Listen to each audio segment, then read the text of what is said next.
What's up, y'all? What's going on? We are finally back. The last couple days I had like mad internet issues and power outages in the area, so I didn't stream at all. Like Saturday and Sunday. Like our gym was closed. Like I got out of work and went to the gym in the morning, and it was closed because due to the power. I'm like, what the fuck? I came home. I didn't lose power at home, but the internet was like shit. Like it was like going out left and right. Um, it wasn't consistent. So I didn't stream Saturday. It didn't get any better Sunday. Well, I don't stream Sunday anyway. Sorry, Friday. I don't think I streamed Friday. Yeah, I didn't stream Friday because Friday was also bad weather and all that stuff, the windstorms and everything like that. So power outages were everywhere. I didn't lose power either, but still, internet was outage, dropping everywhere and all that stuff. So I'm like,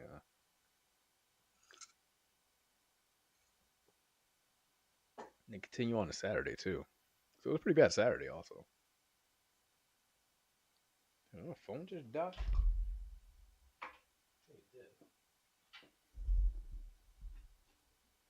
Just bumping into shit. Oh, bit rate's dropping too.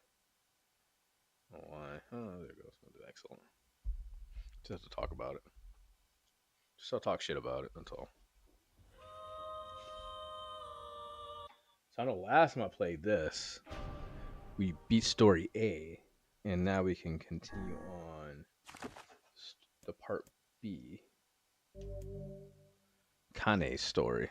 So this is where I wanted to. I thought I already had this part done because I got the trophy already. But I'm like, why did I can I just start for it? Apparently, you just can't start from it when I pulled the save down.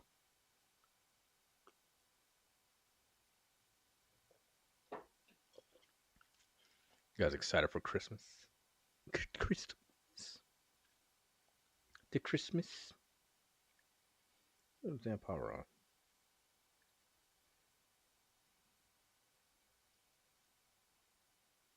Could you turn the power on, please? Guess not.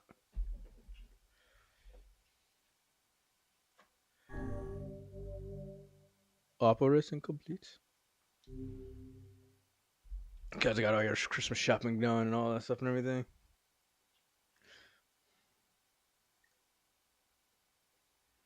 Just checking my audio real quick on YouTube.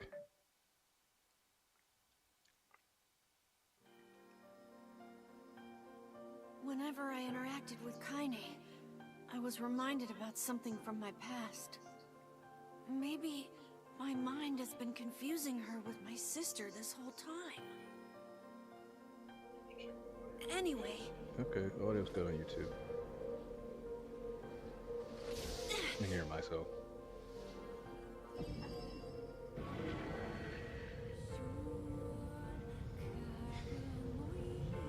Oh, the music, man. The music in this game is fucking amazing. Music in Nier is amazing.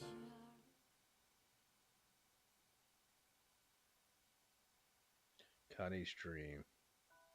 Discrimination.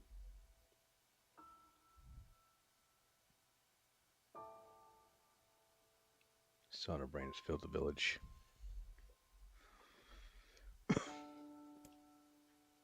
Steep cliffs that surrounds the area magnified sound, causing even the slightest drizzle to rattle like a thunderstorm. Then a wisp of smoke streamed from Hust as the villagers huddled in their homes and waited out the rain. A single child, however, had to brave the downpour. It's now wandering slowly towards the wooden, hawk-shaped weather vane at the center of the town. Water reached the vein, which had existed for a long time as any could remember, and stared. Child's face was simultaneously delighted. That's it. Deceit? Delicate and fierce. Also, I'm stupid. Like a teacup that has survived a shipwreck. What the fuck is these metaphors and these analogies? Uh, these traits combined with pale white skin and gave a face of almost sexless qualities. If the break turns east, I go home. The beat turns east, I go home. If it stays west, then I. The child blinked. Rain slowly dripped down the young one's short hair and began a long descent to the ground. Come on, come on. The child felt a slight breeze and watched as the vein slowly creaked to life. Spinning this way the, for the moment, finally settled with his beak pointed firmly towards the east. East, really. Before the vein could move again, the jagged rock came spinning and tumbling through the air, striking homes against the child's head. What? The forcible dropped the child to the ground as hail of stones began to fall all around. Oh no, they found me. Heartbreaking smile crept across the child's face as a stone continues their assault. Through the rain, the sound of multiple footsteps grew louder before the voice rang out. Yo ho, Kane! The voice belongs to Daimo, the worst of all bullies in the area. As Kane struggled to stand, the final stone came skittering to the mud and bounced against her foot. Blood oozed from the cut above her eye and blurred her vision. But she couldn't make out. But she could make out the shape of Dino and his unusual gang of idiots. The boy seemed to take aback from a moment. The boy seemed to take aback for a moment by Kane's seeming different in the blood dripping from her face, but quickly regained their bravado. What's up, freak? You like the rain? You like getting all wet? Or do you decide to run away from home? Though she knew it was futile, Kane turned to leave. Before she could go more than a few steps, the other child scrambled and surrounded her, cruelly burning, cruelty burning in their eyes. Kane knew those were the only eyes of hers. The torment parents watched from the safety of their home. She was attuned to the sensation. It was one that she had experienced many times before. While some villagers simply turned a blind eye to the actions of their child, many encouraged it openly. The society ruled by superstition and fear. Kane was something to be hated and, if possible, destroyed. Wow. Fuck me. I didn't say you could leave, freak. Daimo's words chewed in her like worms through an apple. He can't hurt me. She lied to herself. Be strong. Be brave. He can't hurt me. He can't hurt me. He can't. Oh, look, the little freak is gonna cry. What's wrong? Are you sad that everyone hates you and wants you dead? Kanye prayed for the rain to flood down and carry her away from the world that seems to have no place for her. But if there were gods, they'll choose to ignore her. As Dino crept even closer, the clouds began to thin and the rain slowed. Even when the weather hates me, I'm useless, a failure. Wish Dino's rock had taken my head off. Kane couldn't meet Dino's leering gaze. She lowered her eyes and stared at the mud ground below. The bully moved forward until he was inches away. She could smell the scent from the old meat on his breath. The boy grabbed Kane's face with his thick fingers and yanked it towards her. She tried to turn away, but he forced her to gaze back and jammed his thumb against her eyelid to pry it open. Show me. No. Do you just say no? Daimos grinned evilly. You don't say no to me. No one says no to me. Not even taking his attention from Kane, he called his cohorts. Come on, guys, let's give her this freak what she deserves. As soon as Dino finished kicking and blows, kicks and blows began to rain down upon Kane. Dino paused, still grinning, as Kane curled into a ball and tried to make the pain stop. I don't get it, freak. What you acting like a girl for, huh? Everyone knows what you really are.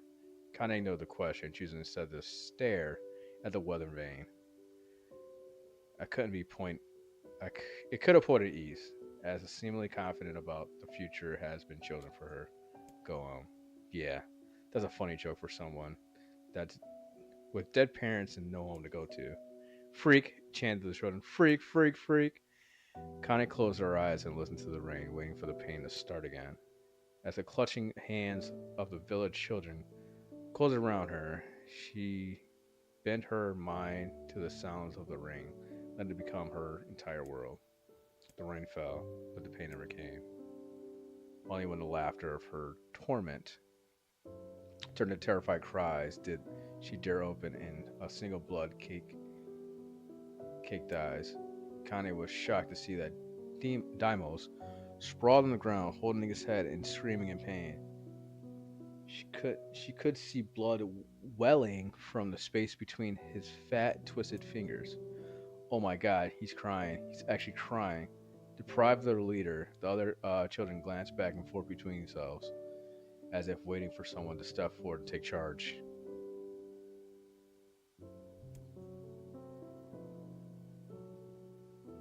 I lost where I place.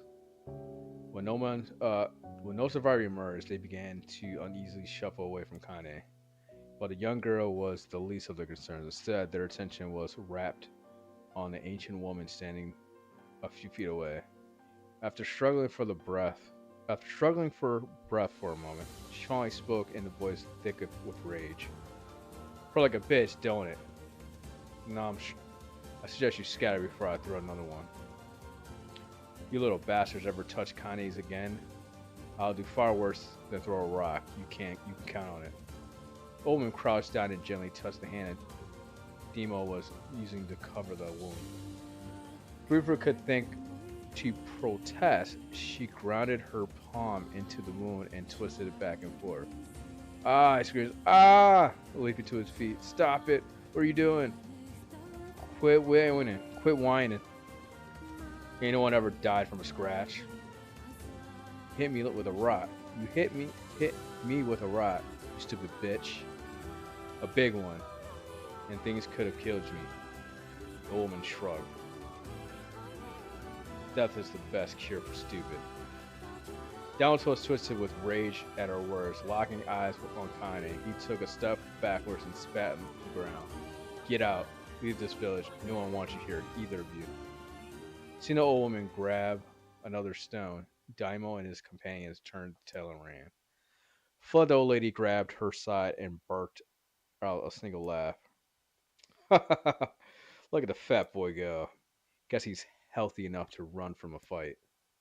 Woman smiled and faded. This woman's smile faded as she turned her attention to Kane. Looking down, she removed her shawl and placed it around the young girl's shoulder. Then produced a cloth from the fold of her dress and began blotting the blood from her forehead. "Oh, Connie," she said, "why did you fight? Why didn't you fight back? You're stronger than a lot." It was her grandmother, stung Connie as and turned away. "Don't be nice to me," she said. "I don't deserve it. Nothing matters anymore."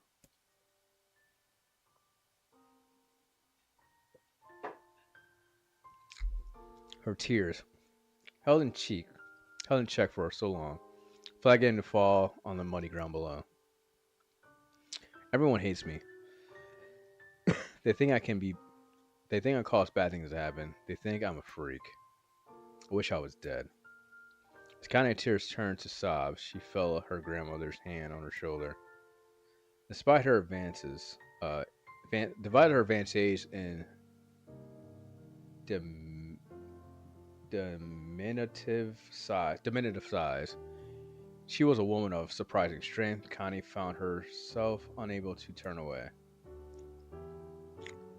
"Don't talk like that, girl. It's a river wild deep that flows between the realms of this world and the next, and it grants no mercy to any that attempts the crossing. You got a duty to fight until your last breath. Understand?" The woman tightened her grip and tried to still a tremor in her voice. Grip and tried to.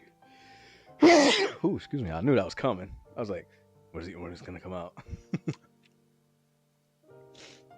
You know the pain is losing someone's close to you, Kane. You know because you survived it. As the words hit home, Kanye was struck by the force of her love for the old woman.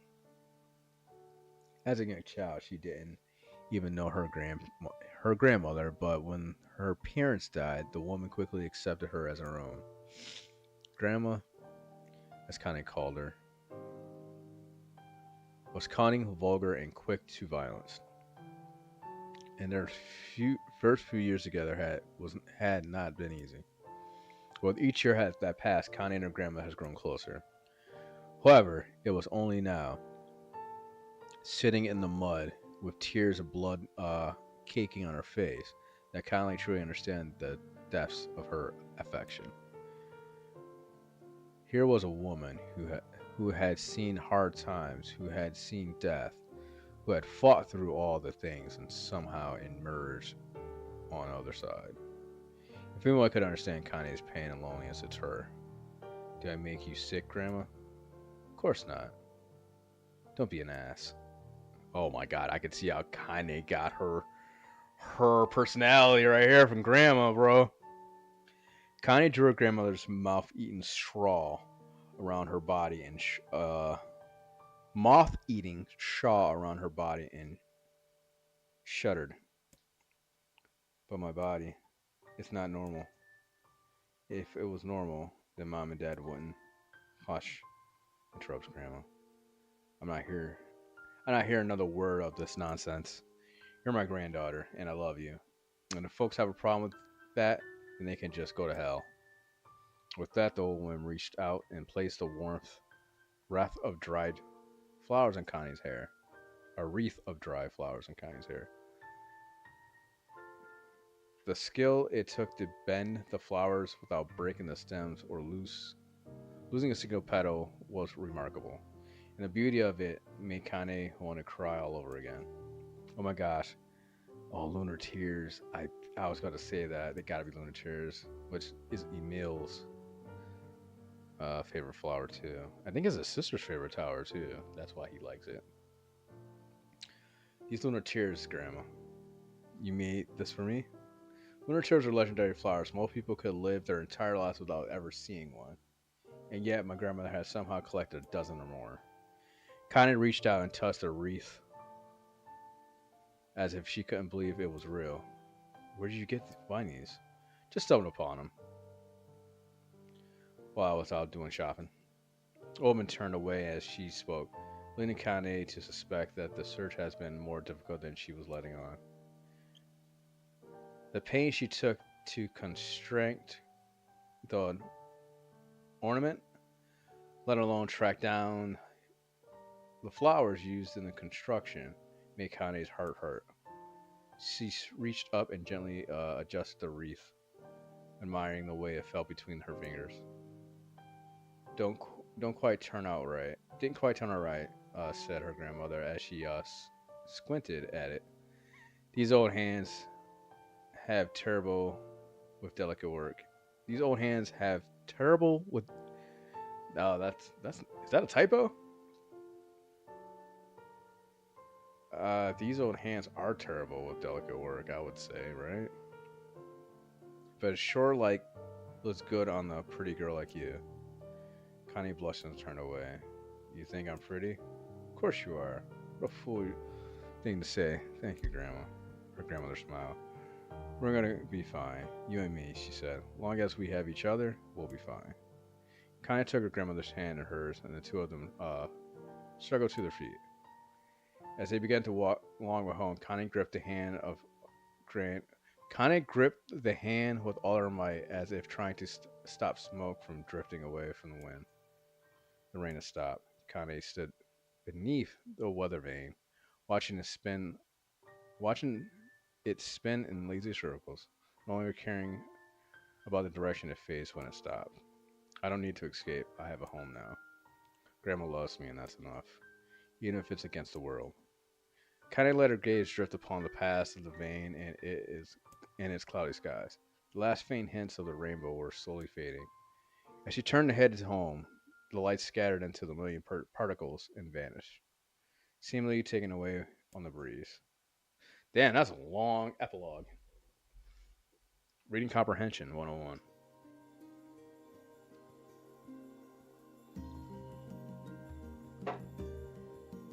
God's not done.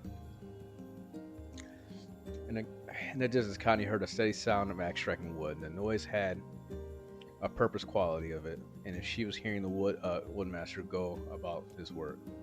The fire being produced, however, is far from a work of art that could be. Pieces of every sharp shape and size were being flung about the burning yard of wooden abandon. Anyone trying to stack such wood would probably die in frustration before the job was through. To a piece of shit axe. Connie's grandmother flailed away with the axe, filling the air with both splinters and wood, and words that would make the most hardened sailor blush. Grandma, called Connie. That's you, Connie, yelled the old woman. Take her eyes off the wood for a moment. Don't get too close or you might take your grandma's foot off by mistake. She brought the axe down on a piece of wood, sending chips flying every direction. One spun past Connie close enough for her to hear the whistle. At which she decided to step back. At which point she decided to step back. Once she scuttled to a safe distance, she cupped her hand around her mouth and shouted, "Grandma, do you need help? I can get water for lunch or a new axe or something." The axe poised to strike another wobbly blow. Pausing midair, the grandma considered her granddaughter's offer for a moment and then smiled. Tell you what, since I'm going such a piss poor job of chopping, why don't you come here and take over so I can get the water? Shades have been restless lately, and I don't want you running into one of them bastards. Relinquishing the axe to her granddaughter, picked it up a long pole and a wooden bucket in either end. Gathering water by far more difficult than the two jobs, but Connie knew better than to complain. Once Grandma's mind was set, there's no changing it. Connie did her best in her chores, but Grandma took easy every task that required travel to the village. Though she had a long list of plausible excuses, Connie knew the real reason she didn't want her grandmother to be taunted and harassed by the villagers. Once Connie moved in, Grandma decided to take up residence in the good distance from the Ari. Well, the sight out of sight, out of mind seemed to be the best policy when it comes to the villagers for her granddaughter. And where were the days where any but the two of them would find the rocky arcs of the land they called home? Connie enjoyed the solitude, but harbored the secret resentment that her grandmother was forced to spend her golden years in such a place. After watching her grandmother leave, Connie turned her attention to the task in hand. She had never chopped wood before in her life, and soon discovered why the old man hated the chore. Swing after seeing the axe produce only tiny cracks in the wood, and when she finally managed to connect with a solid stroke, the tool embedded itself into the log and refused to budge. Frustrated, Connie swung the axe around her head and threw it, the log and all, across the yard. Damn it, you crap! She suddenly understood the joy as her grandmother felt a good course. Happier now, she picked up the axe, forced it from the wood, resumed chopping. She had a natural skill with a blade, but the task was challenging, and a blister soon began to form on her small pink hands. This is tough, and the logs are all weird sizes. Spitting on her palms and ignoring the pain, Connie redoubled her efforts. Is that rebutted? Or redoubled, okay. Redoubled her efforts. Did she develop a rhythm?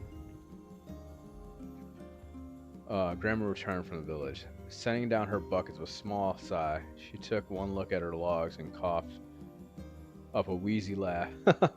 Pretty clumsy, girl. You better practice if.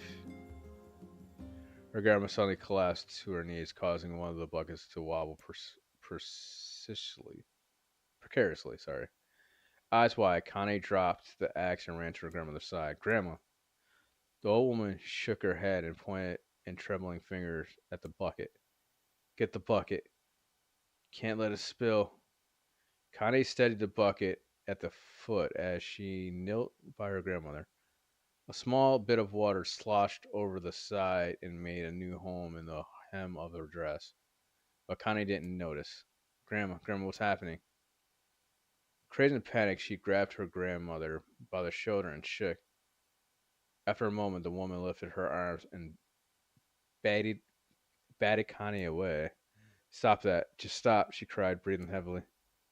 I ain't like I'm dying. Just tired from the trip and all. Connie desperately wanted to believe her, but one look at the old woman's shaking hand and worn face told her more than words that ever could. Grandma lived a long, hard life, and it seemed the bills finally coming due. The time of her grandmother watched over Connie was ending. Renegade. What's up, Renegade? You got another game? It's games I gotta finish. Like, I think I beat part A of Nier, which it didn't show when I brought my save data over. So I had to beat part A again, and I had to get part B and part C. I'm starting part B now. And tomorrow's Breath of the Wild. There's games I gotta beat, man. Um, Story of your life, exactly. Backlog, bro. I've still got to finish Final Fantasy VI. I've been playing. Yesterday night I started playing some Night Rain though. Elden Ring Night Rain. Dude, that game's fun.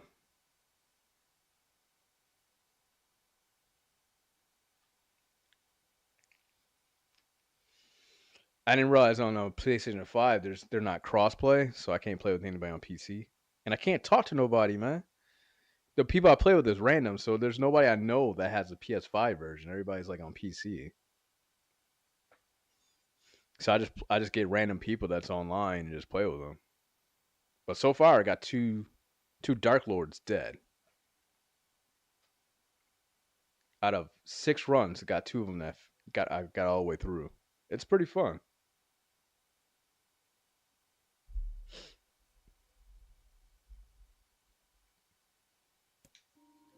Next morning, Connie came to the side of her grandmother's bed and took her wrinkled hand.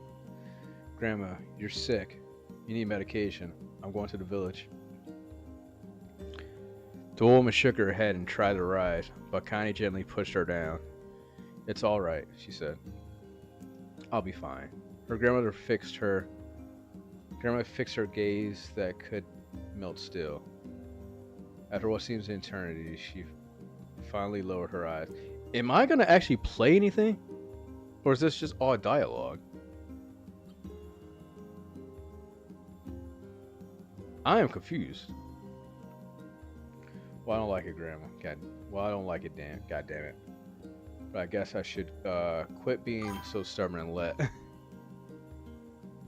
Sifu?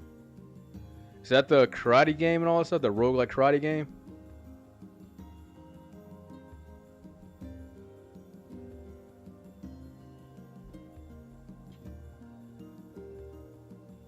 Yeah. I did play that. That game's hard.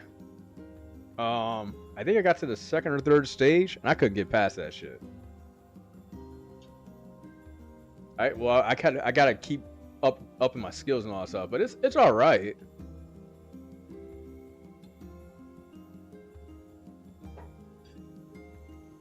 Playloop's cool and all, but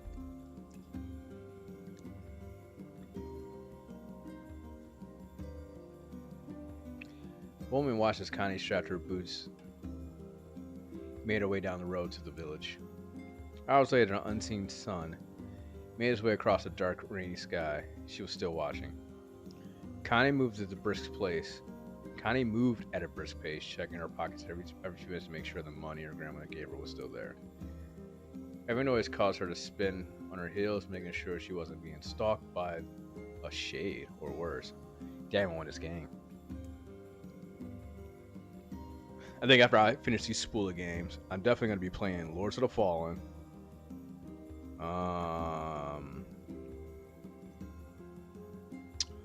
what's the other game I want to play? Ghost of Tsushima. What's the Surge? Is that a game?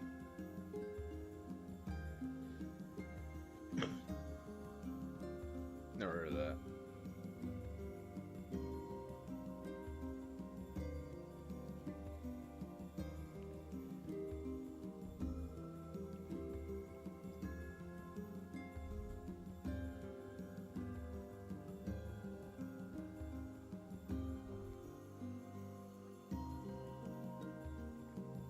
Dark Souls with exosuits in the future.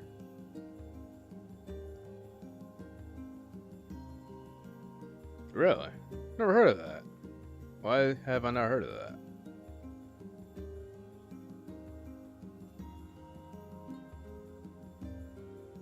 Came on. Damn, it came out in 2019. Why have I not heard of this? The Soul streamers played it was new. Oh, they must have knew all about it.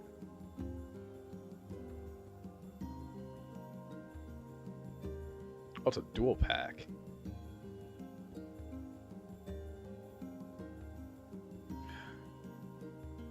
Oh, wait a minute. It's already it's included in the PlayStation Plus. I could play that.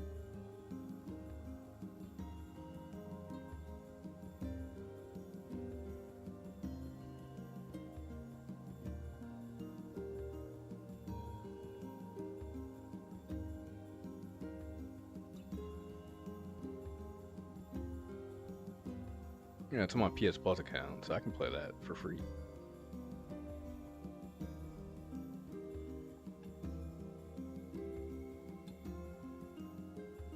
Yeah, it's on. Yep, it's already in my PS Plus account. Cool. I have to check that out then too. See if I like it.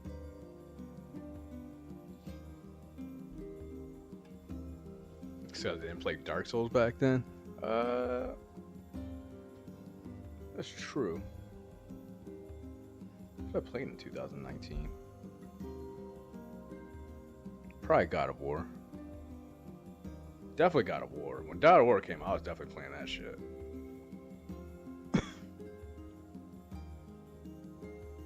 And when did Elden Ring come out? 2020? 2022?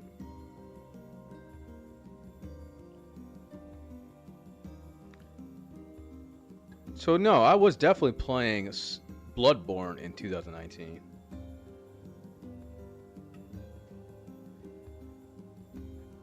I was definitely playing Bloodborne then. Definitely playing Bloodborne in 2019.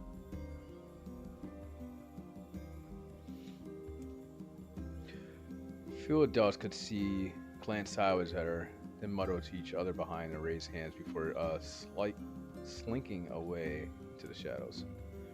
Her heart racing, Kane took a series of rapid, shallow breaths. Have you played it? The Surge? 1 and 2? Did you like it? I have to prove myself. I have to help Grandma. No? So when you watch the streamers, it would be something you would play? Because it has a real game to play? What, Fortnite?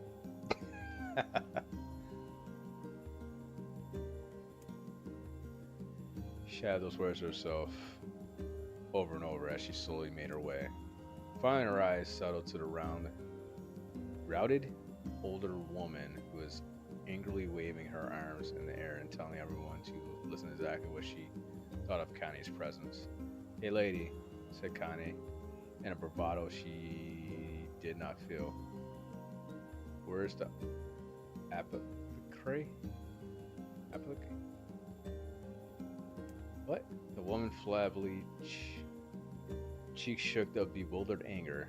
"How dare this thing speak to— What the fuck? These people are assholes," they seemed to say. But Kane saw that her eyes held a different emotional fear. "Yeah, we're both scared, lady. Trust me on this one." "Which way?" Kane repeated. The woman pointed to a small building to her right before hitching up her dress and stumbling off in another direction. Connie cringed, expecting the stone to come flying from a assembled crowd, but none came. Her mind was filled with a strange sense of pride as she made her way to the apothecary. What am I saying that right? What the hell does that say? Apothecary? Is that the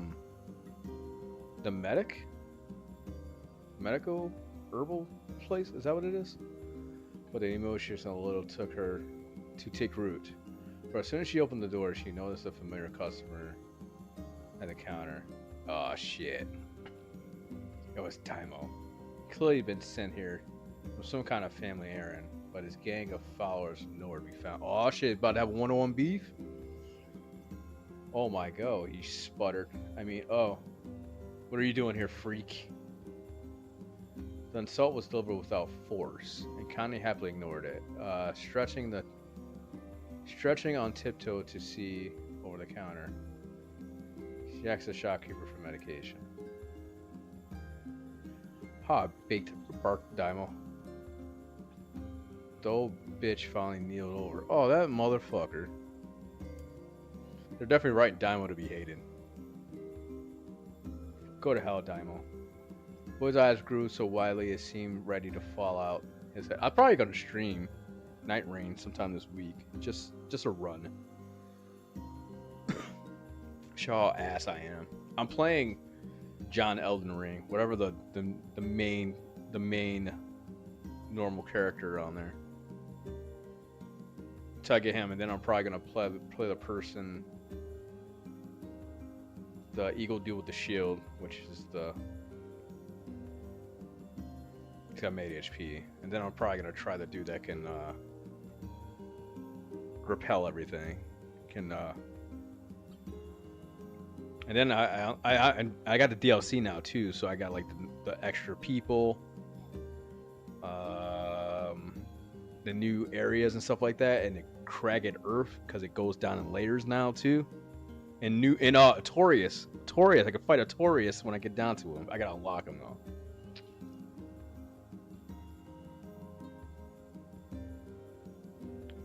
Kicked them out of the store. Daimo slunk out the shop, cursing Connie under her breath. Once he was gone, she allowed herself to breathe once more, taking a brief tour of the shop while the owner prepared her medication. Countless tiny bottles filled the cramped store. Each of the label written in some indecryptable language. The ocean aromas assaulted her nose, creating a scent with exotic, but not altogether unpleasant. Seeing such a variety of supplies gave Connie a sense of peace. Surely, in a world so vast, there would be a place that she could call home. Oh, a far wall behind the counter rested a portrait of a stunning young girl. The picture had once contained bright, vibrant colors, but time has worked its cruel magic and the beginning of fade. The beauty of the work, however, remained undiminished. You like this picture? Connie turned to find the apothecary with a small vial of medication in her hand.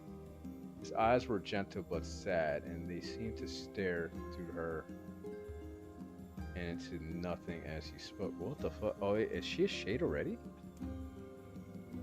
That's my daughter. I sketched it when she was just a little girl. She's been dead a long time now. Connie didn't know how to respond. She just stared at the portrait and tried to come up with the right words.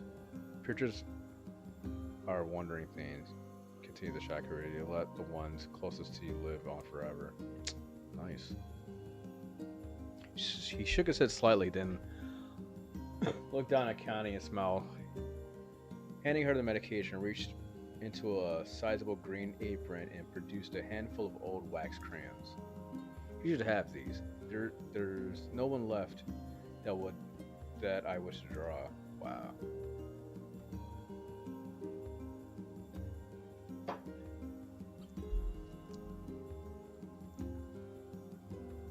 Connie took an instinctive step back, causing the shopkeeper's face to darken. Yes, I heard the rumors about you, he said. It's a small village and words travel quickly.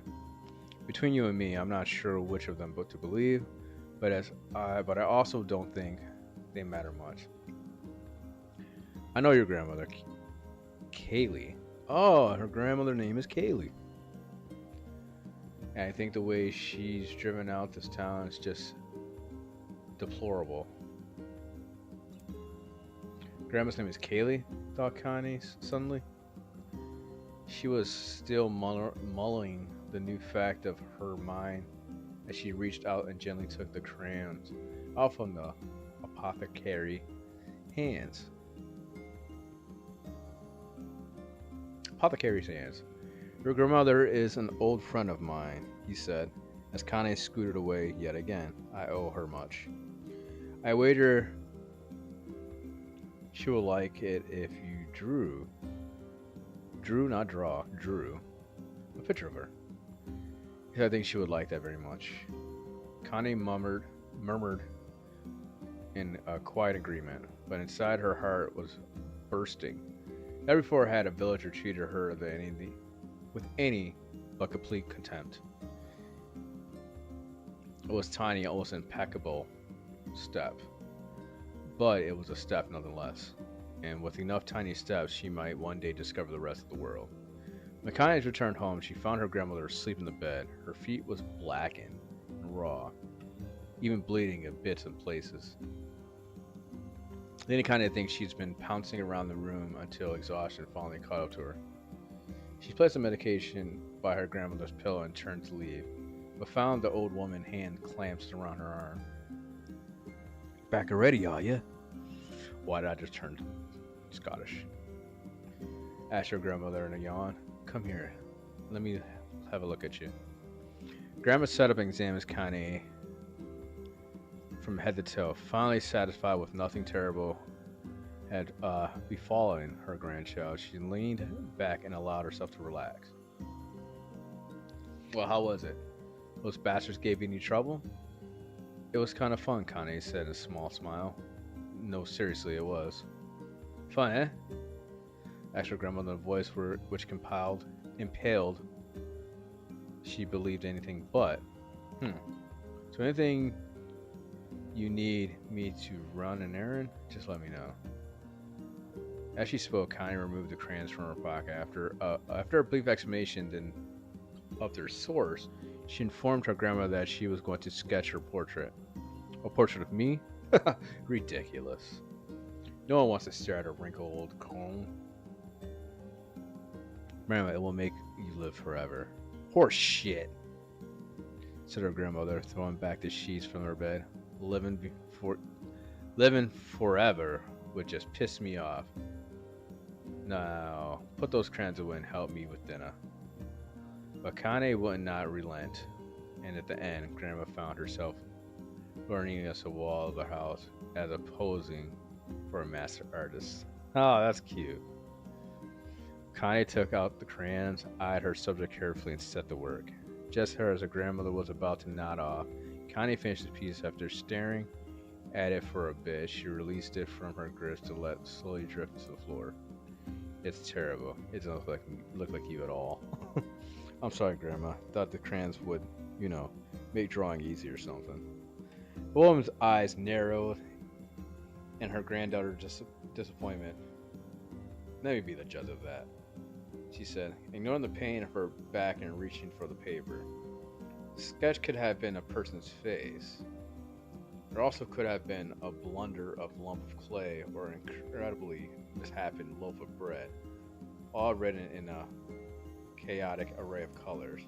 The woman stared at the picture for a long time and slowly wheezed out of a laugh. Oh, Connie, she said between the laughter, you're surely my blood. You're clumsy as me and I love it. But Hush, I won't hear any more bull about how ugly you think it is. And came from the heart. I'll trust her always. To her word, the old woman gave the pitcher a place of honor above the kitchen table. Days as followed, Connie would catch her staring at the portrait with a strange smile on her face, and the actions she interpreted the silent, mocking laughter. I feel like I'm getting like a little sick, and I'm about to go quickly take some Dayquil. Give me a second. Be right back. Listen to this music while the slideshow go on, please.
All right, cool. Thank you. Sorry.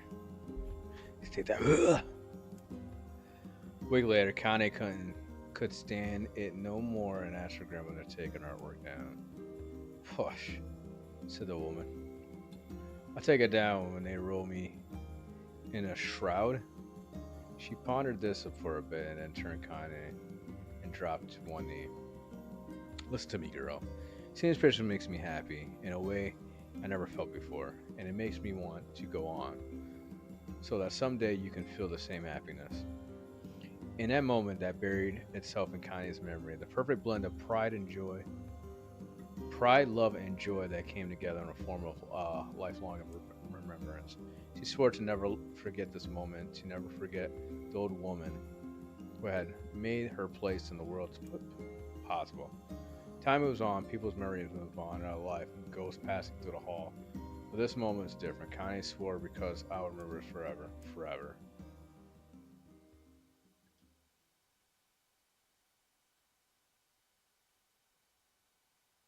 Dude, how fucking long is this? All dialogue?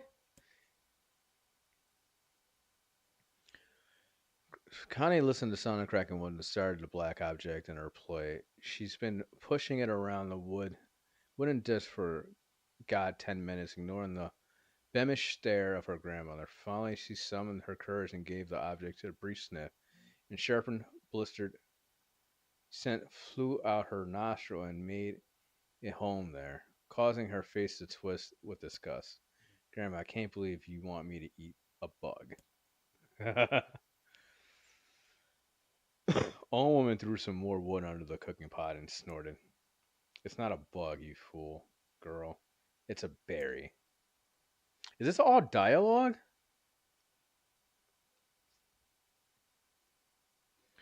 Oh, what the hell? I'd be feeding you a bug. Why the hell would I be feeding you a bug?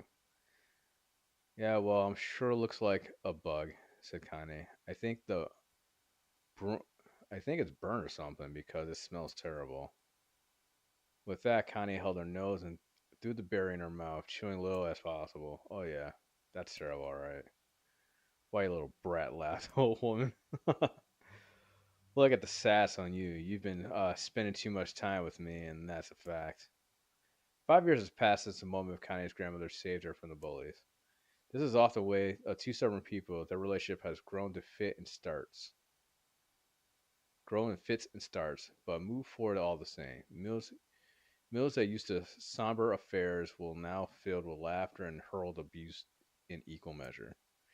Kanye couldn't remember the time when she had been happier. As the years went, Kanye started to shoulder more and more of the daily responsibilities. Her grandmother's legs grew weaker by the day, and she could no longer do the chores she used to take for granted. And so this morning, found Kanye lacing up her work boots with the breakfast and burnt berry rolling through her belly. Where are you going today? Asked Grandma suddenly. Kanye looked up, surprised. The old woman rarely asks for assistance anymore. Well, I'm going to check out Kelma, the Kelma tree to see there were if they are ripe. I thought I would make some jam or something. Oh, I'm going to pick up some flagstones so it could take. So I need to take the wheelbarrow. Flagstones? What the hell for?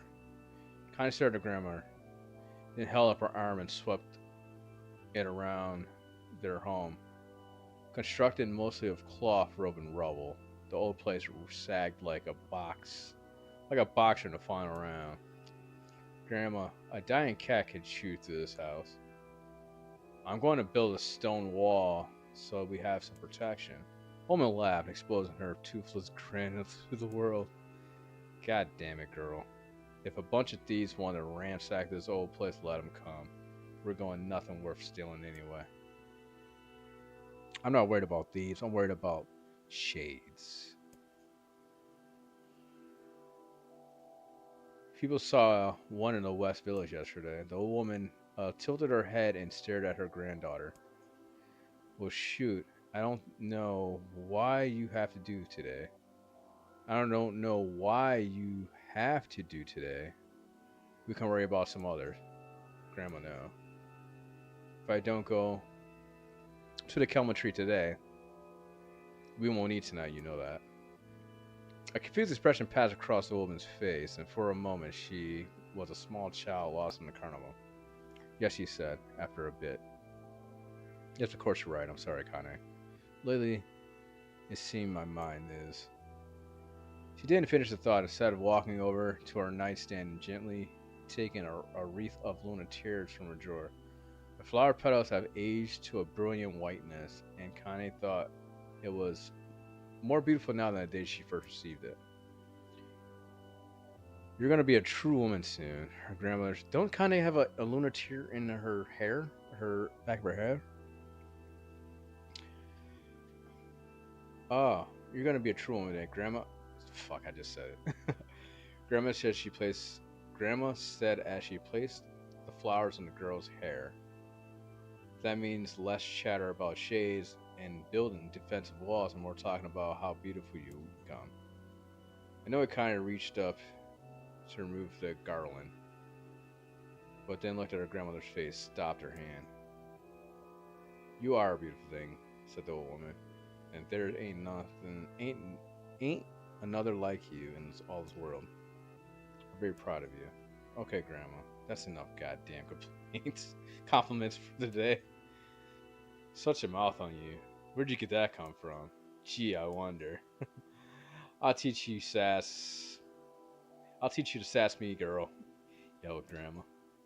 So she launched forward and grabbed Connie by the ears, pulling her around the room with a crazed grin on her face. Grandma yelled Connie was quirking through it. Grandma, stop it. What the hell? Owen stared at her and blinked, then slowly held her wrinkled hand out as if it was the first time she had ever seen him. Uh-oh. I don't know what's happening here. I'm sorry, girl. Sometimes my mind just... Connie thought the look on her grandmother's face was mostly heartbroken thing that she ever seen. Listen, she said. Maybe I should stay home after all. No. Is she getting dementia? No, I won't have you stay here. Keep your eyes on an old cottage like me. Codger? Codger? I never heard of that. Seen that word. You'll get the fruit in your wall of whatnot. I'll be fine. When you come back, I'll have nice grasshopper dinner waiting for you. Connie rolled her eyes and then kissed her grandma on her forehead. Made her way to depart, trying desperately to ignore the worry was gawning on the walls of her heart. Connie could feel the old woman's eyes watching her as she moved down the path. Don't turn around, she told herself. But at the end, temptation was too great. She spun on her heels one final look, and saw the small, bent woman standing in front of the ramshack hut with a sad expression on her face. Gosh, she looks so old now. It looks like the wind could reach down and just carry her away. Kind of worried about her grandmother all day, causing her to work to suffer. A little fruit she could collect was tossed carelessly in the wheelbarrow, and she only found a couple stones before losing interest in the project. Following the dusk approached, she decided to call it a day. Cursing herself for the lack of focus, Connie pushed nearly empty wheelbarrow back to the path. As she crested the final hill, she suddenly froze in place. The wheelbarrow fell from her fingers and collapsed inside, sending a few pieces of the wrinkled brown fruit rolling back down the hill. Her gaze was transfixed by the thick black cloud that hovered just ahead. Tracing his path with a finger, Connie suddenly felt her stomach knot in on herself. No, oh god, no. Her grandmother's house was ablaze, flames licking up as it was trying to touch the sky. Holy shit. Fucking music.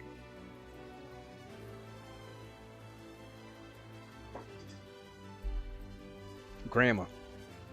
Connie then ran faster she hadn't moved ever in her life. Once she stepped on a stone and went sprawling into the rocky ground. But she leapt to her feet and continued running, unmindful of the blood that spilled from her wounds, hands, and knees. She got closer and closer. Connie's mind began to race in a time. This is like reading a goddamn book right now. I've been reading for a book for an hour. She got closer. Connie's mind began to race in time with her footfalls. It's too dark. It's too dark. No, just fine. Just fire. Can't be. Too much smoke. Gotta save her. She burst into the front yard and came to a sudden halt. Her worst suspicion confirmed. The smoke from the fire was mingling with a thick, icky blackness of an enormous magic creature supported itself on 3 twisted feet and achieved balance through means of a large armored tail. Scaled horns and claws sprouted from the body in a random, chaotic pattern, giving an appearance of a lizard design. Didn't we fight that in the game when we first met Kane? The lizard designed by a sane god. Seeing Kanye let out a roar and flickered his tail, sending small whirlwinds spinning around the yard. For a moment, the creature retreated into the shimmering, inky blackness as if her mind was Wait, did her grandmother turn to a shade? Or did the shade attack the house? As her mind was unable to comprehend that such things could actually exist.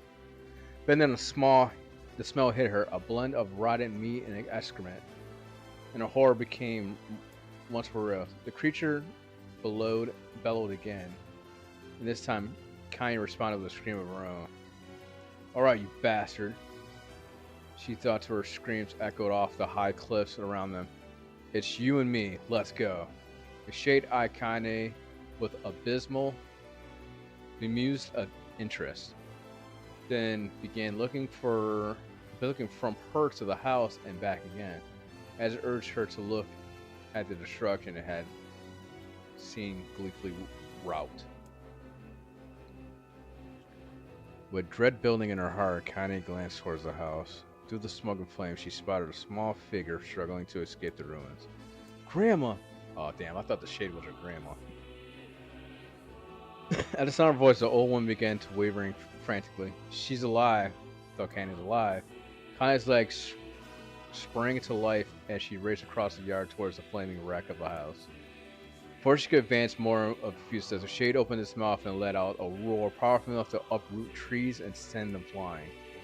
The blast sent Kanye trailing through the air before smashing her against the rocky earth. Stars danced in front of her eyes as she tried to remember how her legs were. Damn, it knocked her conscious. Get up! Get up! Get up! Kakarot, get up! No, sorry.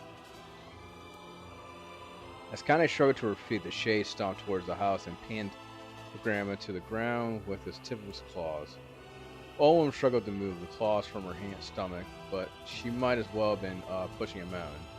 She coughed briefly, sending a small spray of blood, oh my god, in there, and then collapsed to the ground, her energy spent. Connie lurched to her feet, only to fall back to earth with the gas. Her ankles were on fire, and both of them were suddenly surely broken. Knowing the pain she seemed through her body, she began dragging herself across the ground, leaving a drunken trail of dust and blood in her wake. Grandma, hold on! Just a little longer! Her grandmother's face was turning blue, her eyes rolling back until only the whites were exposed. Connie pulled herself across the ground with maddening slowness, and the distance seemed to increase with every second that passed. The shade glanced between the two women and flickered its tongue, giant mouth churning up at the corners. Short, panting breaths blanched from somewhere deep inside its core. Bastard laughing at us. She had no idea such a mindless creature could experience emotions, but there was no doubt the shade was taking joy in the suffering. Yeah, I see your plan. The shade moved its claws slightly, allowing Grandma to breathe again, and clearly keeping her alive only to snuff out her life when Connie was close enough to touch her. I'm going to kill this bastard. Summoning all the strength, Connie rose to her feet. There was a sickening snap of her right ankle as the foot twisted backwards, but she forced it from her mind and began to hobble towards the monster. Pulling a small knife from her pouches at her waist, she leaped on her feet and pinned her grandmother and plunged the weapon deep. Give her back, she screamed. Give her back to me. It was like stabbing a rock.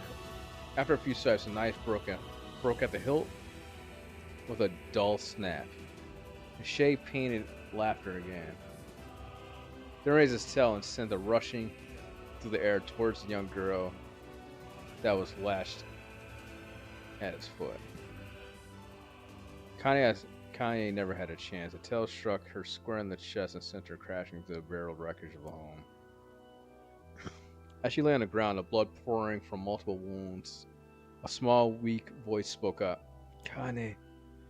Kanye vision blurred, but she forced herself to focus on the sound. Finally, her eyes cleared enough for her to make it out, her grandmother's hands reaching out to her through the smoke. Grandma. Kanye. You gotta run. You can't best this one. Connie grabbed the hand and held on with all her strength. Grandma, come on.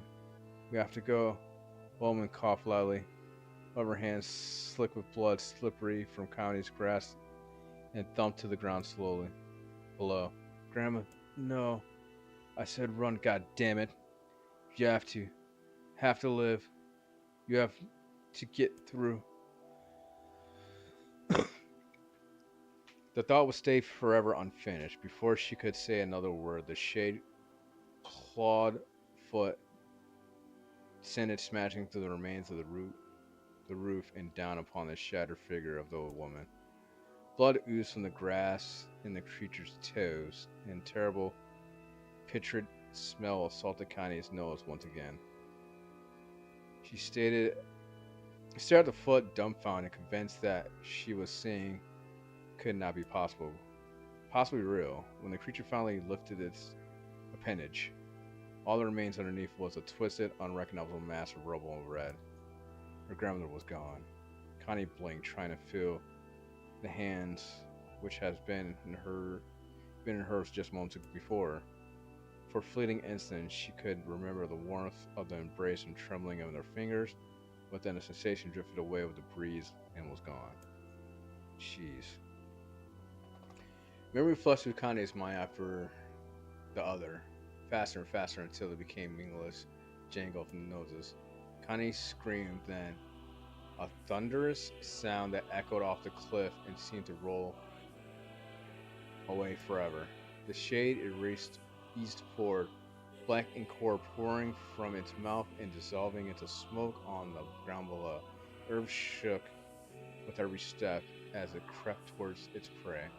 Connie's body slowly rose as if controlled by a mad puppet. Her arms and legs were bent in impossible angles. Her head lolled dangerously to the side, yet somehow she managed to stand. Staring at the shade, her eyes began to glow with a deep red fire. The creature was so confident just a moment ago before, took a slow, hesitant step back, trying to discern if this broken human could possibly pose a threat. Kane seized the moment, laughing at the mad woman. She leapt into the air and plunged the shattered hilt of her knife deep in the leg of the shade. The shade shook Connie off like a fly, sending her crashing to the earth once again. Her chest rose and fell slowly as a great weight was resting on it. Moist sounds of pain echoed through her mind. Something warm and thick oozed from her ears. Is this blood? I think it is. I think I'm bleeding to death. No, I can't die. Grandma told me to live. Deep inside Kanye's mind, something finally broke. The sound of pain, the smoke and flames, all faded away until all reminded was a single incantation repeated over and over. Incantation repeated over and over again. Kill it. Kill it. Kill it.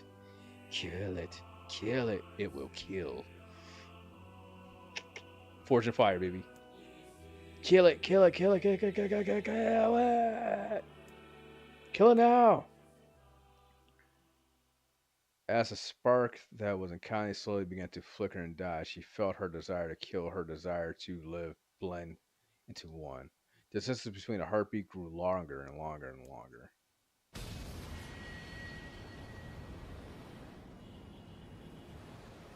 Fuck me.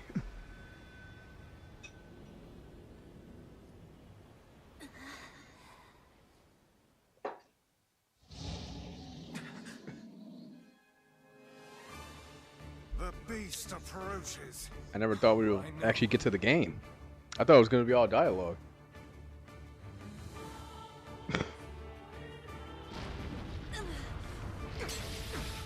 Oh shit, what the fuck is this? Is this the monster?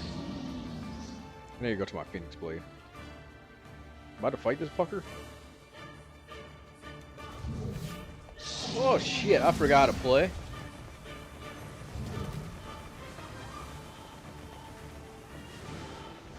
What anger this creature must have. How did it even survive these past 5 years? I'm not gonna let this happen again. It dies today. My sword feels lighter. It's not the blade, but the skill of the user. Strike it down.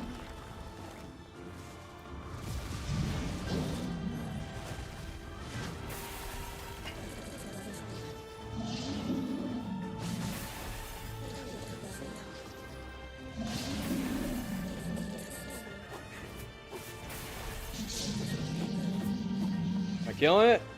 Am I doing it, sir?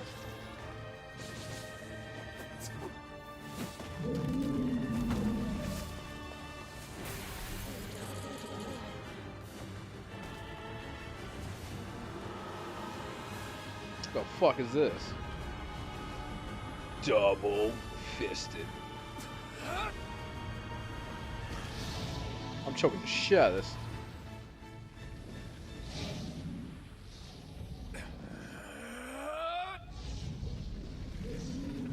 I think this week also I'm gonna go through the campaign of Monster Hunter World. Just get through that real quick.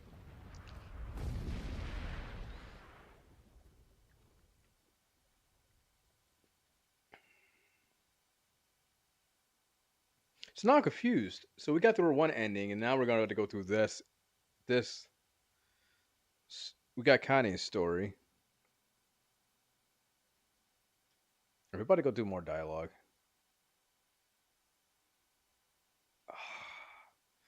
No, I want to play some more. Gently, weakly, softly. The shade sure that torments the dead turned to stomp towards the horizon, stomping along the way below. One final roar couldn't kill it. Shamed beyond imagination, Kai tried to turn her head to the side, but only coughing up a huge glut. I know, dude. I was like, oh man, we're back to the game, and all of a sudden, now we have text dialogue. At least in Near Automata, all A, B, and C were all action, all gameplay action. The main three campaigns. Sorry, I thought this would be the same. Then assuming this was gonna be the same. I can't remember playing the original Nier on the PS3. I can't remember it was like this. It's been so long. Connie tried to turn around. It was difficult to see. Only after a moment of fierce concentration did she realize that her left eye was gone. Laughing to herself, she turned her remaining eye to the ruins of her home and noticed a rugged stump of her arm resting on a few feet away. Yeah, that's mine, she thought was a mad giggle. That's gonna make clapping real pitch. She lost her arm. Ha! Cried a sudden voice from the depths of her head, falling on a die. Are ya? Well, you had it coming. Go to hell, Daimo. She thought the unseen ass-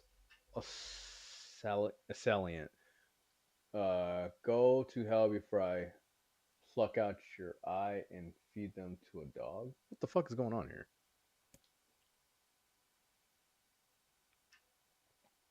The voice of her childhood terror evaporated into smoke, only to be replaced by another, more recent voice. Hold still, said an apothecary, materializing from the ruins like a ghost. I want to draw you. That way you can live forever. No, stop. I don't want to live forever. I want to die right here. I see, he said quietly. Well, if that's what you want. The spectacles spectral shopkeeper fluttered in and out of existence for a moment, then produced a piece of paper, sketched quickly. After a few seconds, he turned the, the page and Kane and smiled. Since you rejected my offer, I decided to draw someone else. It was a picture of her grandmother. Real as life. Connie opened her mouth to thank the man, but stopped as the picture began to blacken in the middle. Before she could say anything, dozens of multi-legged insects began to swarm across the image, tearing it as tearing it at its sharpened pincers. What? Stop it! No, don't hurt this picture. Kind of reached out of her remaining arm and waved flutterily, fluently, there. To her surprise, the insects fell off the picture and to the ground below. I'm trying to picture this and read it at the same time. And I'm like stopping because I'm trying to picture it in my head as I'm reading it. Where it vanished into the tiny black tendrils of smoke. Leaf kindly turned her good eye back to the picture, only to open her mouth in a silent scream. The sketch now showed her grandmother as she truly was, a smashed, unrecognizable lump of nothing. God damn. The apothecary smiled and then broke into a jolly dance. What the fuck is going on? Is she hallucinating? See that? He cried as he danced his jig. It's perfect now. She looks like just like you. Cha cha cha. What? I like that. Oh god. Oh god, I'm gonna die. I'm gonna die. Drowning in despair, Connie laid her head back into the mud and smoke of her ruined house and waited for the end to come. But just before she let anything go, an unfamiliar voice began to whisper in her ear. Aren't you, aren't you, ain't you got a wish, sunshine? The voice of a vulgar and fierce said the same, as insanely had somehow found its way to take form. Connie wanted to scream as the voice crawled under her skin, but her lung refused to work. You know, a wish, like a prayer or something. Why didn't you get on your knees and start praying to heaven? Please, invisible man in the sky, save me, save me. Connie finally restored shouting to her voice. Connie finally resorted to shouting at the voice in her mind. I don't make wishes. They don't come true for me. I'm a curse. I'm a freak. True. I should be left to die. The voice boomed in her ears. Oh God, you are the best. Connie glanced down and saw a black, shiny substance oozing from her leg. She tried to brush it away, but after remaining on her arm, was no longer responding. The substance slowly crept around her feet and then began moving towards the rest of her body. Is this death? Ain't she turned into a shade? This is what it's like. Or is this my mind just losing itself? She could feel the slime oozing upwards. It feels like a hot, searing pain that left in its wake. Whatever else might be happening, she was still alive and it was real. Come on, said the voice, let's go. Kane tried to ignore the voice and concentrate on the pain, but the newcomer would have none of it. Don't ignore me, sunshine. You're ready to give up, ready to die, so why not let me have it? Have what? Your body. Come on, give it to me. Give it to me. I want to stand on the ground, feel the rain, taste the wind. The voice paused as it's licking his lips. When it resumed, it was filled with mad, uninhibited joy.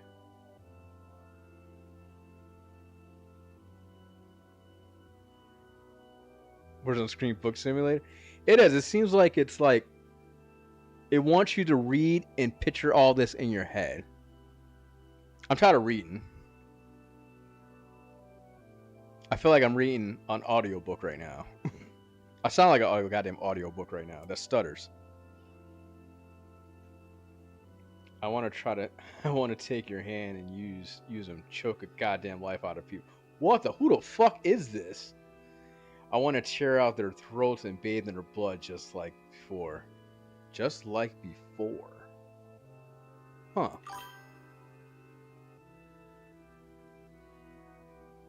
I can. Hooked on phonics reading, yes. In response, Kaine shifted her head and vomited. The warmth of it crept down front of her, mingled with pain of encroaching black ooze. Oh, she's turned to a fucking shade, bro. Are you a shade? Yeah, maybe. What of it? The slime reached her face and crept up past her nose and slowly oozed into a socket of her missing eye. The moment it touched her brain, Kamini was struck by the most powerful sensation she ever felt in her life. It was ecstasy. She wanted to scream with delight, but all she could manage was a small whisper moaned. Feels good, don't it? Asked the voice with a chuckle. Yeah. What can I say? I know how to please. Oh, what the fuck? This is getting weird now, y'all. A little freaky. Don't tell us, show it. Now give me that body. Come on, give me that body. I'll take it all. Wait, come on, give me this body and I'll give you more of this feeling. It's a fair trade.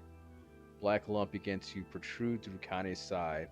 As she watched, it grew longer and thick. What the fuck, bro? Eventually taking the form of her missing arm. Ah, okay. Picture's good now. I can see better. She thought, my eye must be growing back too. The slime reached up to envelop the rest of her face, but she managed to brush it away. Stop, she whispered, marveling at how she had regained her voice. Stop. The black ooze hesitated as it was considering the request, and then quickly shimmered down her body before disappearing into a cloud of smoke. What the hell, sunshine? Screamed the voice. Right, I thought you wanted to die. Grandma said, can't die yet. A brief image of her grandmother, bloody and broken, flashed before her eyes. She saw the shade that had killed her and heard its mocking laughter, then closed her eyes and forced the image from her mind. Her whole body was quaking with rage. When she opened her eye again, they burned bright red. This thing took her grandmother. I have to kill it before I die. Connie glanced down and saw the mysterious pattern of a shade burn itself into her left arm. Well, I'll be damned, said the voice cheerfully. Look at that, Sunshine. I think you and me are gonna be good friends now. Connie stared intently at her arm. The more emotion she felt, the more the letters seemed to read and puncture her skin and began infecting the rest of her body. The arm clearly had a will of its own now. Stop, gotta stop. Holding the left arm in her right, Connie took a deep breath and tried to calm herself. Come on, don't fight it, pleaded the voice. Hate my finished hates hates my finished dish. I am hungry. Let's go. Feel the anger, burn with fire and revenge, thirst for blood, and then go out there and shut up, and get the hell out of my body. Your body. Oh, that's rich, Sunshine. Real rich. It's our body now. Look, why don't you just up and die so I can have this body all to myself? What did you say? I bet those buddies of yours in the Ari would love to see you dead. Connie grabbed a nearby shade of glass and tried to saw off the shade infected portion of her side. Before she could, the darkened left arm grabbed her right wrist, crushing it. Connie screamed and dropped a shard at the sound of the bone crunching on bone filled air. Fuck me, bro. Stupid idiot girl. You're possessed now, Sunshine, and there's ain't no going back. The voice laughed again, a loud, long wail that seemed to go without end. Possessed, whispered Kane. Yeah, possessed. You and me.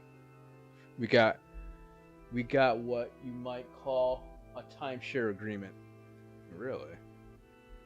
That is right. They do possess your body, Shades.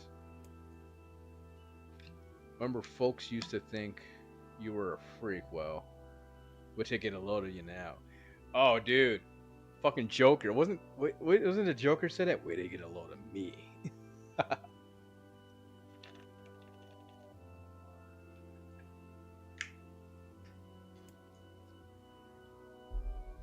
Kai looked up, tears in her eyes. The sky seemed smaller somehow, darker. It's because of the shade. This is how they see the world. So I'll listen, purred the voice. I know this whole possession thing seems a bit sudden, but it ain't all bad. There's plenty in it for you too. I'm a very powerful creature, Sunshine, and now the power belongs to you. You got enemies, people you want to kill, I can make it happen. That little fat kid who kept picking on you, that big old shade that squashed your granny, well, wrap them up in their own assholes. No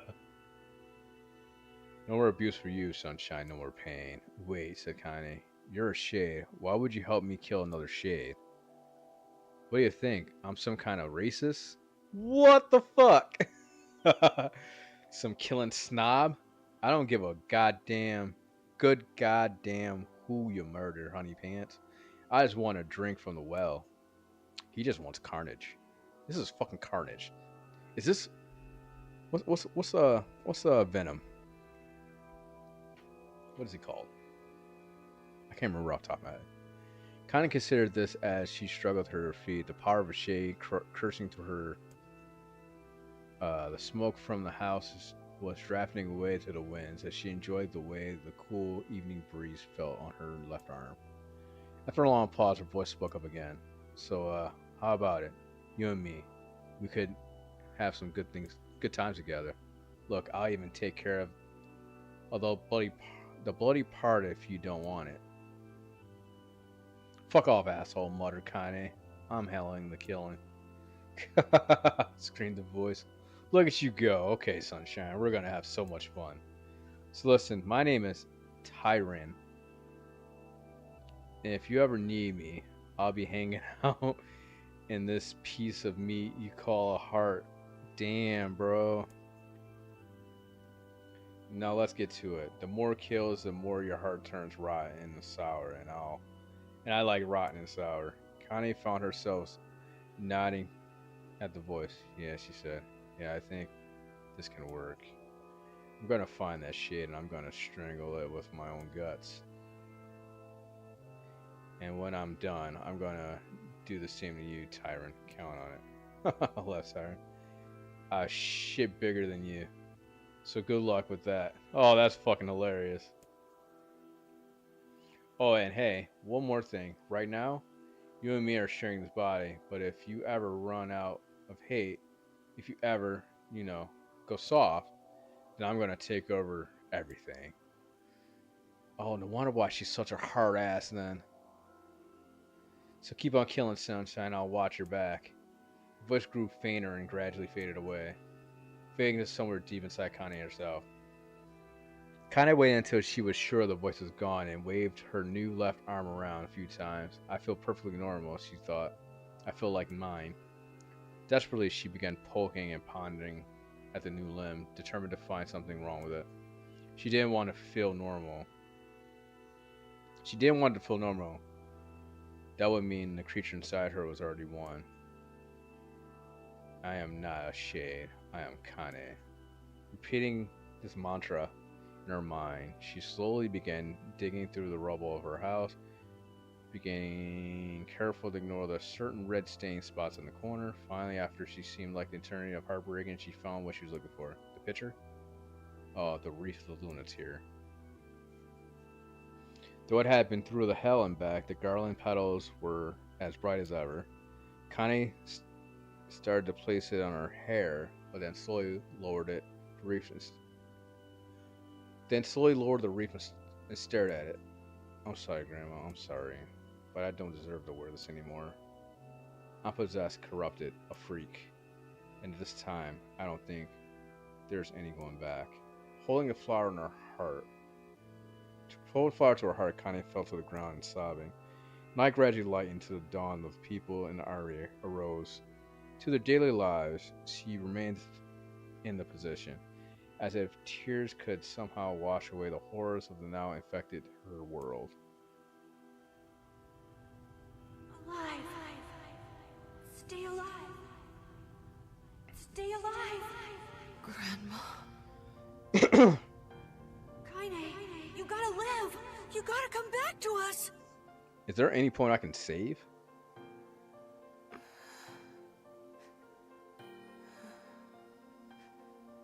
Damn, I didn't realize she looks like 2B.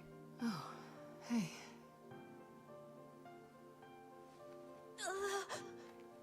I mean, that's probably on purpose, all right.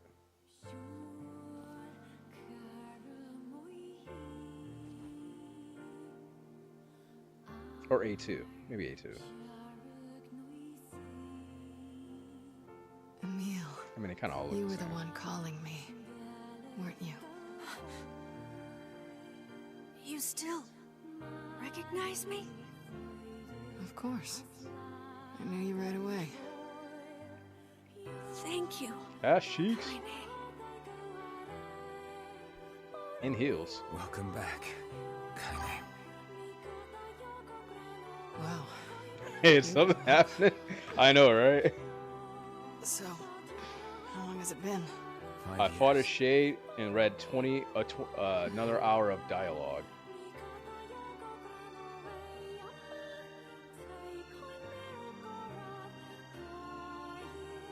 I swear to God, if it goes some more text, I'm gonna die. Shit. That's a long time. How long? I didn't pay attention. Any luck with Yona? We are still no closer to finding her. We need a way to locate the Shadow Lord. Wait, what the fuck? Didn't we fought him already and she's gone. By the way, this is for you. Did I give her a lunateer back? Is that a lunar tear? It's not as good as your grandmother's, but I tried. No, it's great. Thank you. Don't forget, Laura Bailey did her voice.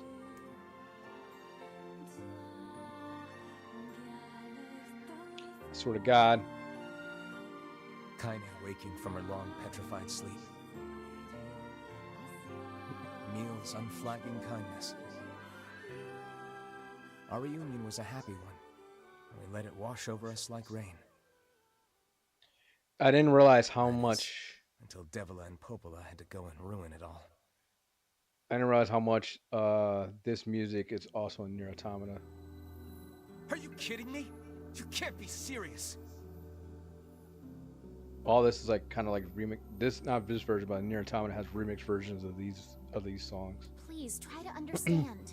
I'm not hating it because Song of the Ancients and the Nier Automata, fucking banger. And it's different versions of it too. People are tired and scared, and I'm sorry.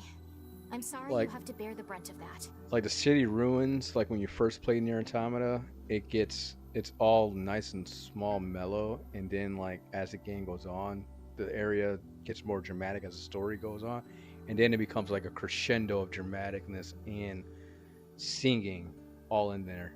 And the girl, I'm in the last video I was doing this. The girl I'm talking about is one of the opera singers is Mimi, and the other one is Janique Nicole. Follow those girls because they're fucking awesome.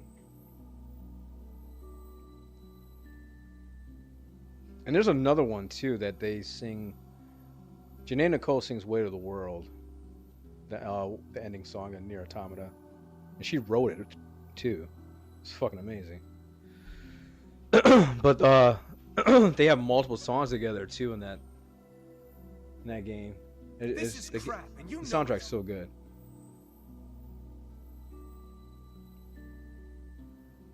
It's okay. We can sleep outside. No one's sleeping outside. You and Kaine saved this village, and now they want to run you out? Now we can see why the shades on Connie's whole left side of the body, leg and arm. People are afraid of us. And really, I understand. Why? I I just need to understand look why at the me. attire though. Like why is she like in lingerie? As long as you're still with us, I can deal with it. And I'm assuming part C is going to be Emil's story, right? Right, Kaine? I'm used to sleeping outside. Damn. That sentence right there has so much weight. But We'll see you later. Sorry about this. I didn't realize I named this dude right after me. I don't know why I didn't name him some dumbass shit.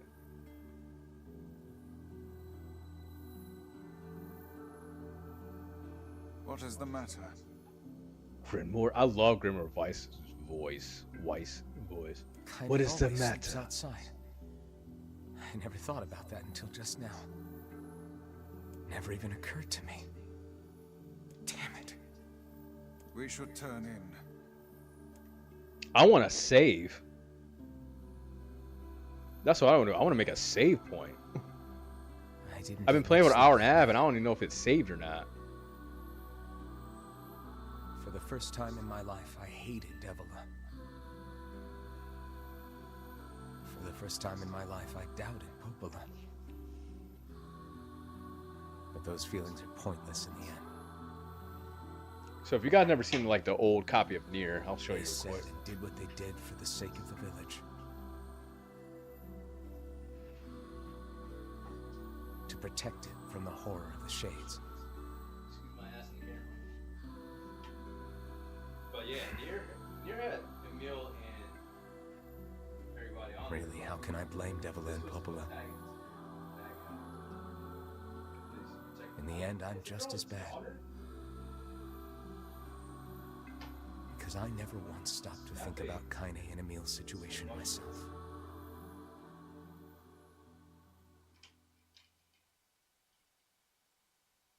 No scratches either. Kiss free. Dude, look at this. This is a fucking instruction manual, bro. Instruction manual. I'm gonna go read this on the toilet.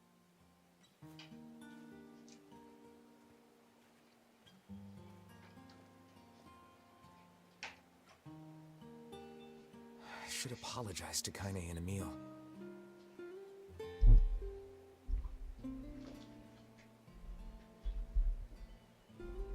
Where's my remote? But good would that even do? Fire going, Kaine. Wait, is that... Campfires are weird. Can I save? I'm so happy to get to talk to you again, Kaine. Yeah, me too. I tried everything I could think of to save you, you know.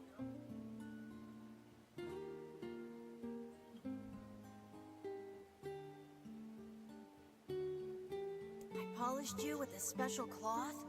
I poured warm water over you. Wait, you poured water on me? Make it rain. Yeah, but it didn't really do much except make you all shiny. Oh, dude, yeah. Vampires like Dark Souls. I need to level up. Hey, Emil. Thanks for saving me. I guess you noticed how I look different now.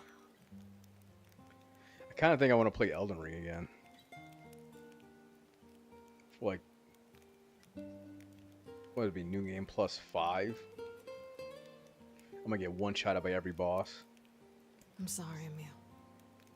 I'm sorry for all of it. But I want to play. I want to use a different weapon. I don't know what weapon I want to use. And I don't know if I want to go sorcery build or not. I have to respect myself. Well, I mean, this new form isn't all bad, you know?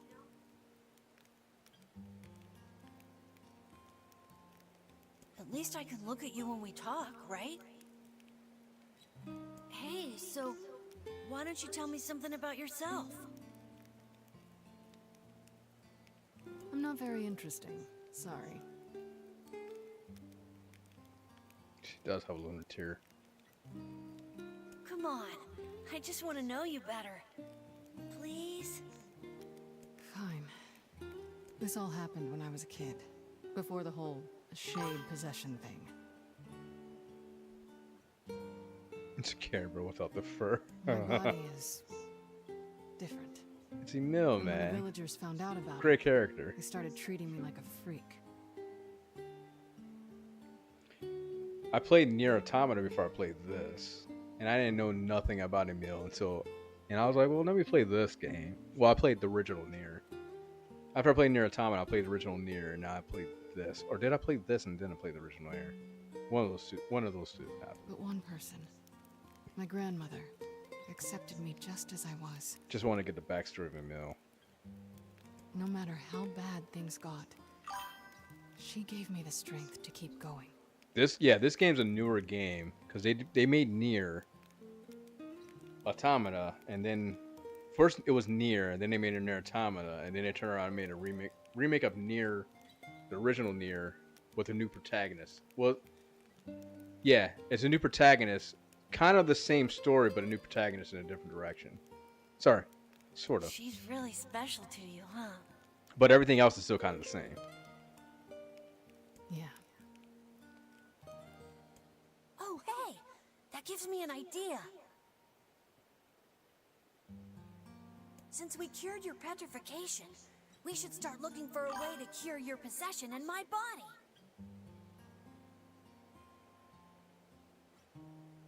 That is true. That is true. I did see that too. I was like, yeah. I mean, 2B she has a katanas too. I know we can do it. She has if we all she has a work katana together. and a greatsword. And spaceships. You get me with spaceships. Heck, it'll probably be super easy. That's what got me into Returnal. I was like, oh, you got space? I didn't know it was a roguelike. Until until I started playing it, and I was like, oh shit, it's a roguelike.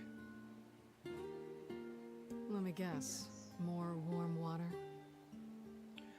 I tried Mass Effect Renegade, and it didn't grasp me. I was playing the remade version of it. What's up, Canadian Frog? What's going on? I watched some of your VODs for Dark Souls 1. Dude, you're crazy.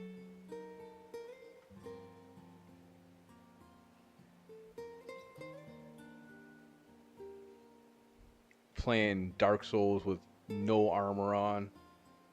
Okay. Can we just forget I told you about that? Renegade. If you want to watch somebody to play some crazy ass games, play crazy ass way of playing Souls games, watch Canadian Frog, man. He's the king of Souls.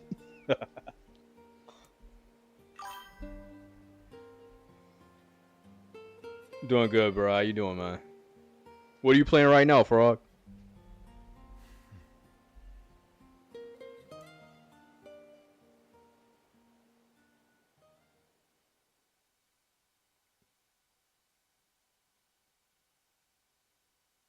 Oh, you were playing Lies of Peace DLC, weren't you?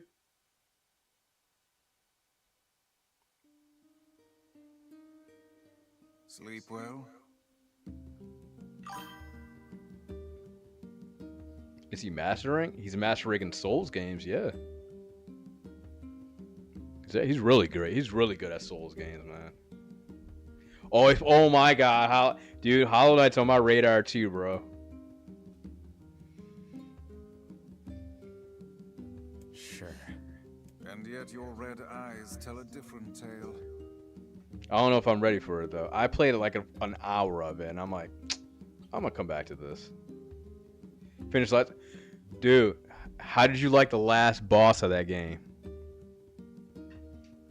Don't be so hard on yourself, lad. I hated him, especially going to the second phase.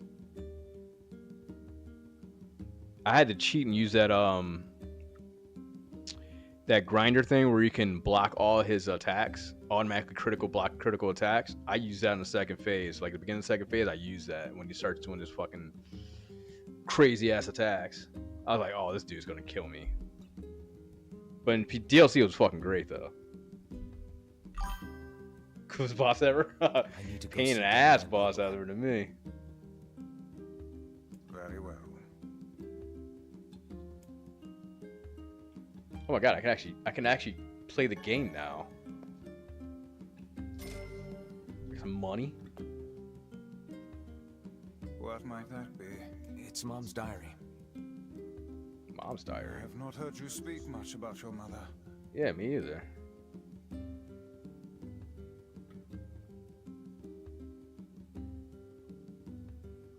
They lost their fucking save.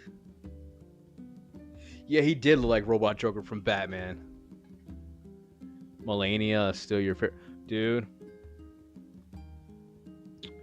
I do not want to hear I am the blade of Mikola and I will never hear defeat. PTSD on that shit. She got the black scroll and died. It took me 2 or 3 days to beat her. My apologies for bringing it up. I think she was the worst for me. It's all right. I can barely remember her face anymore. This is the only thing I have left of her. And the second Radon fight in the DLC was not fun either. Reading it helps remind Mesmer me was that we're still alright. family. Alright, I say. How old are you? I mean, 9 hours. Oh shit! I think you said hours for you. 9 hours. Jeez, dude, she's tough, man. Everybody I see play her is like, they're like, oh shit. But the final entries get a little. If she couldn't heal on attack, she won't be that bad. But since she heals on attacks, I'm like, oh my God. Well, here. Take a look. So are you done with Hollow Knight now, or are you just... Oh my God, I can finally save. Did it save by itself? It's been an hour and 46 minutes of me doing like an audiobook and fighting 2 fights. Can you not hear me?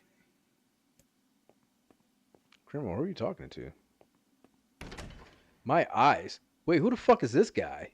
Why are you standing about like a slack-jawed ninny? Yo, this is the dude from the old Nier. Dreaming or something. Sleeping on one's feet is quite the talent indeed. Come now, there's the door. Right. Let's go. Yeah, this looks exactly like the old dude from Nier. What the fuck is going on here? I can swing too. Oh shit! Y'all see my attacks? Got a dragon lance that costs poison. Proceed beyond this point. We'll be able to save until the battle's over. Do you want to proceed? No. I think I'm in that here. Wait, where the fuck am I going? Wait, where am I going here?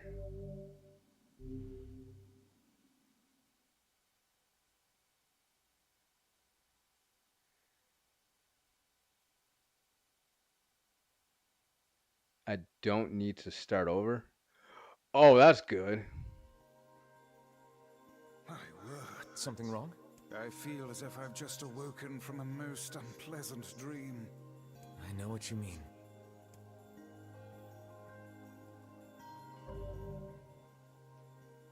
Okay. I'm gonna end that here. I'm not gonna fight that fight until the next stream.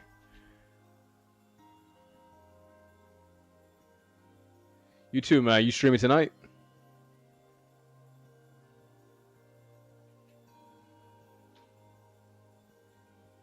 Oh, do you have Canadian Frog? Do you have Elden Ring Night Rain?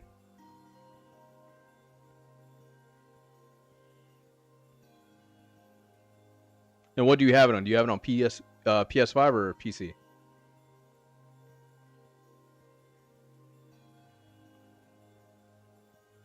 What's up, Never Be? How you doing, bro?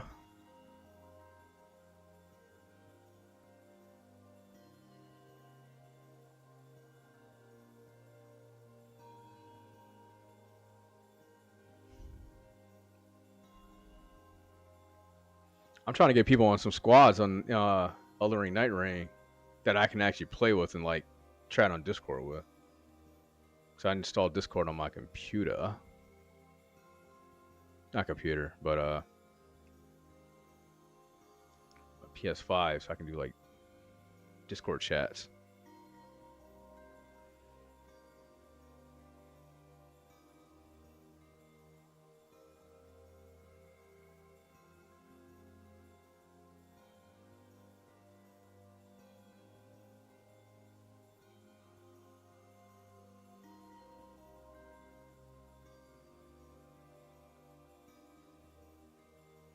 All right, Canadian Frog, I'll hit you up on your. I'll message you, man. Let's see what you got and if you could play. Cause we could do some runs on Night Rain. That'd be great.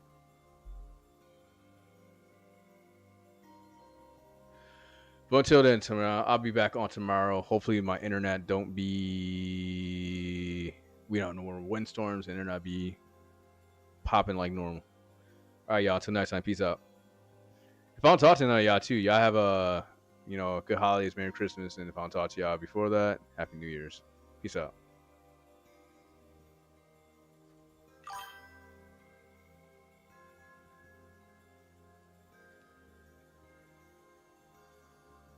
Yeah, Never Be. Same here, man. I didn't stream Friday or Saturday because of my internet and power outages and shit. But I'll catch you on the flip side, man.